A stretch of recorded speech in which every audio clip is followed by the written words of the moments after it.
بسم اللہ الرحمن الرحیم۔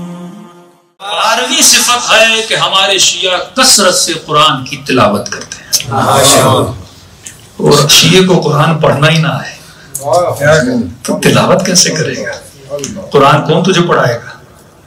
عالم پڑھائے گا نا۔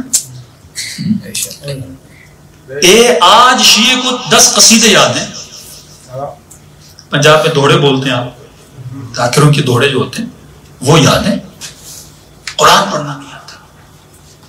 یہ حکم معصوم ہے کہ کم از کم ایک دن میں 50 آیتیں قرآن کی پڑھا کر۔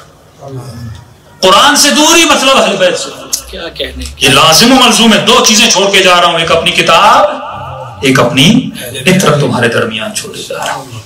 تو فرمایا کم از کم ہمارا چاہنے والا 50 آیتیں قرآن کی پڑھتا ہے، اور انسیت اہل بیت تو دیکھو قرآن سے کتنی ہے کہ سر کٹ جاتا ہے، لیکن پھر بھی نو کے نیزہ پہ حسین قرآن کی تلاوت میں مشغول۔ بڑے طریقے سے دشمن شیعت کو تباہ کرتا ہے۔ 3 شیعت کی مضبوطی کے پلر ہیں۔ ایمفرے کی بک پڑھیے، دشمن جو شیعت کے خلاف کرتا ہے 20-20 30 سالوں کے بعد ان بکس کو کیا کرتا ہے؟ ریلیز کرتا ہے۔ انہوں نے وہابیت بنائی۔ وہابیت کا وتیرہ کیا تھا؟ اپنے علاوہ ہر کسی کو کافر کہو۔ دوسرا سخت ترین جو وہابیت کی نشانی تھی، وہابی پروپیگنڈے میں بڑے مضبوط تھے۔ وہی پروپیگنڈا جو شامی لوگ مولا علی کے خلاف کرتے تھے، کہ جب شام کے لوگوں کو پتا چلا کہ مولا علی کی شہادت مسجد میں ہوئی ہے تو کہنے لگے کہ علی بھی نماز پڑھتے تھے۔ آج تک کسی مومن نے توہین محسوس نہیں کی کہ جب معصوم کی زیارت کو جاتا ہے تو کہتا ہے اشہد انک قد اقمت الصلاۃ وآتیت الزکوٰۃ، مولا میں گواہی دیتا ہوں کہ آپ نماز پڑھتے تھے یا قائم کرتے تھے، میں گواہی دیتا ہوں آپ زکوٰۃ دیتے تھے۔ تمہاری اوقات کیا کہ تم حسین کے لیے گواہی دو؟ کیا کہنے سوچا اس جملے پہ؟ گنہگار سے گنہگار بھی بندہ جب کربلا جاتا ہے تو یہ گواہی دیتا ہے اشہد انک قد اقمت الصلاۃ وآتیت الزکوٰۃ، مولا میں گواہی دیتا ہوں کہ آپ نے زکوٰۃ دی، آپ نے نماز کو قائم کیا۔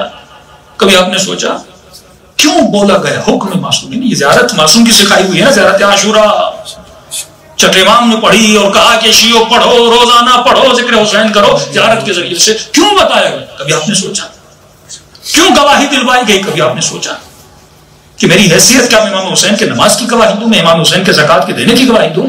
کیا گواہی دینے کی ضرورت ہے؟ کیا یہ توہین نہیں ہے کہ میں بولوں حسین نے نماز پڑھی تھی، امام حسین نے زکوٰۃ دی تھی؟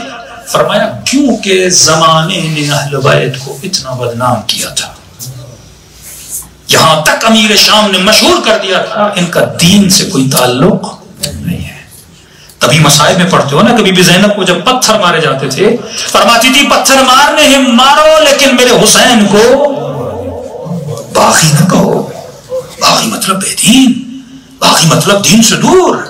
تو امام نے کہا گواہی دو تاکہ دنیا کو پتا چلے حسین نماز کو قائم کرتے تھے، حسین زکوٰۃ دیتے تھے۔ تو پہلا حرب دشمن کا پروپیگنڈا اتنا کیا جائے کہ لوگوں کو جھوٹ بھی سچ نہ لگے۔ آپ قسم کھاتے بھائی ہم نے نہیں بولا ہمارے 40 جز ہیں، بولتے نہیں آپ کے ہیں۔ آپ بولتے بھائی ہم نیاز میں کوئی چیز نہیں ڈالتے ہوں، آپ لوگ ڈالتے ہو۔ کیسے بناتے ہیں؟ آپ کے اندر لوگوں کو بھیجا جاتا ہے۔ کراچی کا واقعہ بتا رہا ہوں آپ کو۔ کراچی میں ایک بہت بڑا جلوس ہوا تھا، 90s کی بات ہے۔ وہاں پہ ایک شخص آیا کہ شیطان ہمیشہ اپنا لباس پہن کے آتا ہے۔ ابن زیاد جب کوفے گیا تو کس کا لباس پہن کے گیا؟ وہ پہلے چیک کرتا ہے کہ آپ کے دل میں کس کی محبت سب سے زیادہ ہے۔ اگر آپ کے دل میں سب سے زیادہ مولا علی کی محبت ہے، گمراہی کے لیے اسی محبت کو کیا کرے گا؟ استعمال کرے گا۔ ابن زیاد کو پتا چلا پورا کوفہ حسین کا انتظار کر رہا ہے۔ کوفیوں کے دل میں کس کی محبت ہے؟ حسین کی محبت۔ لباس حسین کا پہنا، اور لوگ دوڑے دوڑے گئے۔ جس طرح رسول کا مدینے والوں نے استقبال کیا، جس طرح ابن زیاد کا استقبال ہوا۔ حسین آ گئے، حسین آ گئے۔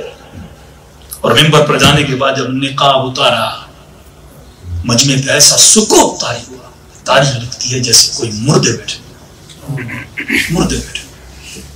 اور پہلا جملہ کیا کہا ابن زیاد نے؟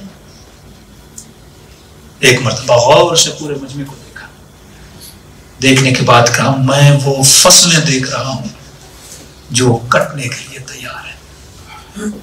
کیا مطلب؟ میں وہ سر دیکھ رہا ہوں جو کٹنے کے لیے تیار ہے. جب موت کا خوف طاری ہوا سب نے حسین ابن علی کو کیا کر دیا؟ چھوڑ دیا. موت کا خوف ان کی کمزوری تھی پر حسین سے محبت تھی، اس کو استعمال کیا گیا. اسی کراچی میں ایک مومن آیا، ہمارے عزادار مومنین کھڑے تھے، ایک پرچم لایا. پرچم لانے کے بعد کہا میں نے امام حسین کا پرچم بنایا، میں چاہتا ہوں کہ عاشورہ کے دن جو سب سے بڑا علم ہو نا اس پہ یہ پرچم لگے. انہوں نے کہا بیچارہ مومن ہے، اتنی محنت، کیونکہ بڑا پرچم لگتا ہے، آپ کو پتا ہے جو مرکزی علم ہوتا ہے اس سے بڑا پرچم لگتا ہے. وہ پرچم دیا، انہوں نے پرچم نصب کیا اور پرچم بلند ہوا. اس کے بعد شیعت کا جلوس آ رہا ہے، انہوں نے فوٹو نکالے. کسی نے توجہ نہیں کی کہ پرچم پہ لکھا کیا ہے. پرچم لیے جا رہے ہیں، جلوس جا رہا ہے، پرچم پہ بہت بڑا لکھا تھا علی اللہ. فوٹو نکال کے بتایا کہ شیعہ علی کو کیا مانتے ہیں؟ اللہ مانتے ہیں. اسی سہون میں قلندر کی مدارک بھیجا جاتا ہے لوگوں کو نعرے مارو تاکہ حقیقی چہرہ جو شیعت کا کیا ہے مسئلہ کیا جائے. کیونکہ اگر آپ کا حقیقی چہرہ لوگوں کے سامنے آؤ گے کوئی آپ کو قتل نہیں کرے گا، قتل بہت کم ہوں گے. بے وقوف لوگوں کو استعمال کر کے شیعت کو کیا کیا جاتا ہے؟ قتل کیا جاتا ہے. ایران میں ریکی ملعون تقریباً اس نے 17 لوگوں کے گلے کاٹے. جب اس کو ٹی وی پہ لایا، اس کے انٹرویوز نیٹ پہ موجود ہیں، کہ تم نے کیوں مارا؟ یہ تمہارے اپنے بلوچ، تمہارے اپنے بھائی، کیوں ان کے گلے کاٹے؟ کہ میں نے ان کی سیڈیز دیکھی تھی، یہ ہمارے خلفاء پہ گالیاں بھی بکتے تھے، یہ ازواج نبی کو برا بھلا بھی کہتے تھے. جو اس نے دیکھا اس نے وہ سیڈیز دی. جس طرح لوگ مناتے ہیں، آپ کو پتہ ہے خاص دن مناتے ہیں، یہ زمانہ سوشل میڈیا کا زمانہ ہے. خدا کہتا ہے کسی کے جھوٹے خدا کو بھی برا بھلا نہیں کہو. اور گالی دینا تو مکتب اہل بیت کا رویہ ہی نہیں ہے. ابھی میں نے پڑھا زہود ورع، چھٹے امام کا صحابی امام کے ساتھ چلتا، 20 سال امام کا ساتھ، اس کے ساتھ 20 سال 20 ایئرس امام کا غلام تھا. اس نے امام کے غلام کو گالی دی. امام نے کہا آج کے بعد میرے ساتھ نہیں چل سکتے، کیونکہ اب میں چلتا ہوں تو میرے ساتھ وہ چلے جو میرا سایہ ہو، میرا مظہر ہو، اسے دیکھ کر لوگوں کو صادق یاد آئے. السلمان منا اہل البیت ہو. اس نے کہا مولا معافی چاہتا ہوں، میں کبھی نہیں کروں گا. فرمایا نہیں، میں نے تجھے معاف تو کیا لیکن آج کی بات میری صحبت تمہیں نصیب نہیں ہو سکتی.